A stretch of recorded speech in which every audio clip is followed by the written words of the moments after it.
The value of house building contracts has slumped by half in the last year, as the Chancellor eyes building 300,000 new homes annually within the next 5 years.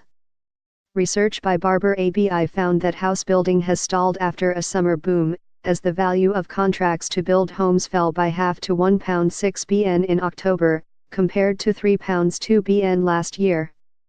Meanwhile, the number of planning applications lodged to build new homes fell by a third in the third quarter of this year at 7,133, down from 10,338 a year ago. The total number is still up on last year, with councils giving the green light to 9 out of 10 applications. In the 12 months to June, there were 16,434 approved applications for homes, up 18.7% PC on the same period last year. The figures come as bad news to the Chancellor, whose pledge to build 300,000 new homes a year by the mid-2020s could be scuppered if the slowdown leads to a waning in momentum. Last week, the number of new dwellings passed the government's previous target of 200,000 homes built in a year. While the Chancellor announced a £44 bn package for housing over 5 years, only £15.3 bn of that was described as new funding.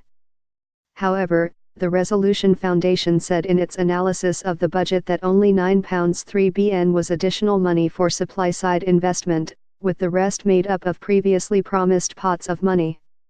According to the Institute for Fiscal Studies, that equates to just £1.5 bn a year of actual public spending. For example, the £2 bn promised by Prime Minister Theresa May in the Conservative Party conference for council house building comes from cuts to an existing pot for accelerated construction and the failed Starter Homes program. 2/3 of this new funding is designed to boost housing supply directly, through local authority building, or indirectly, such as investing in infrastructure to open up sites for development. The Resolution Foundation added that the additional commitments are significant, but the total level of spending is still behind the amount spent during the financial crisis. Paul Johnson, director of the IFS, said that building 300,000 new homes a year would not necessarily reverse the decline in home ownership among young people. He added, older, richer people might continue to buy these new properties.